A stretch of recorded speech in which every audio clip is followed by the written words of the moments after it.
Sometimes people forget how much economic growth is driven by arts and culture.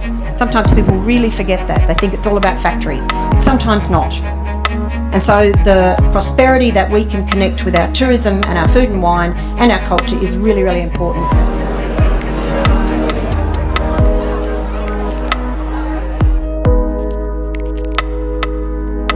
In the mid-90s, after South Australia lost the Grand Prix, the Premier appealed to the community to come up with events. And I think there are all sorts of options available. Here in McLaren Vale, led by David Dryden, we decided on a visual arts festival. I went to bed one night, well, most nights I go to bed, but this particular, thinking, what can we do at McLaren Vale and the Fleurieu area? And I thought, well, why not a visual art prize?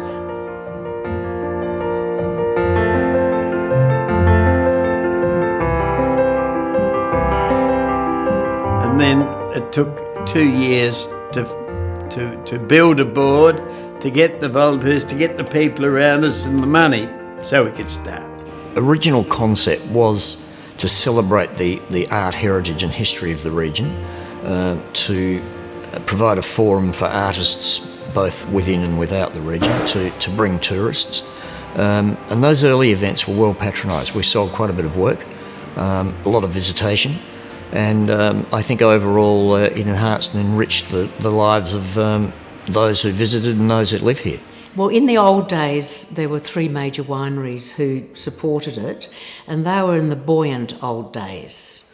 There was Hardy's, Wirra Wirra and Darrenberg, and they were very major, but a lot of the smaller wineries joined in, and people who worked there or people who owned them came and helped with the volunteering as well, just to support the region and to get things going in the arts, because we really had nothing here.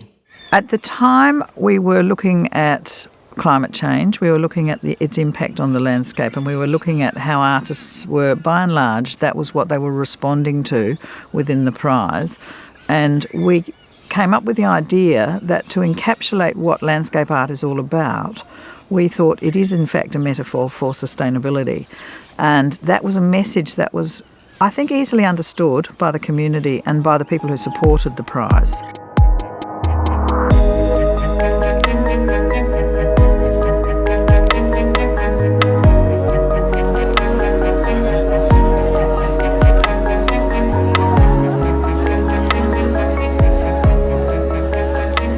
The winner of the 2018 Fleurieu Art Prize is James Tyler and Laura Wills for the work Hidden Landscape, Kangaroo Island.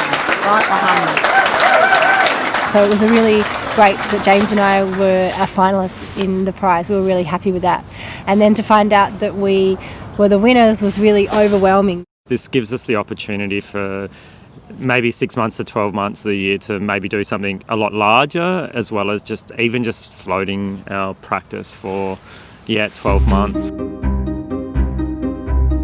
So in order for this prize to be successful, it needs to generate a great deal of interest, both from within and outside the community.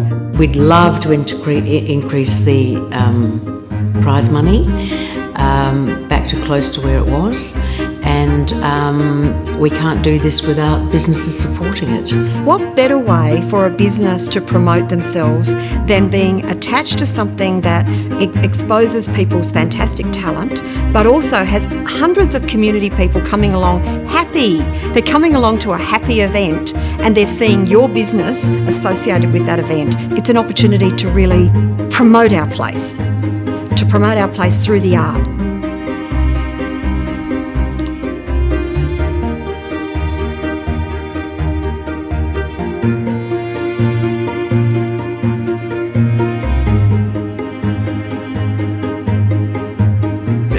The small shops, the cheese people and so on, are coming in because they don't want to miss out. the coffee people, and all different industries are now becoming part of the Biennale. It is a great opportunity.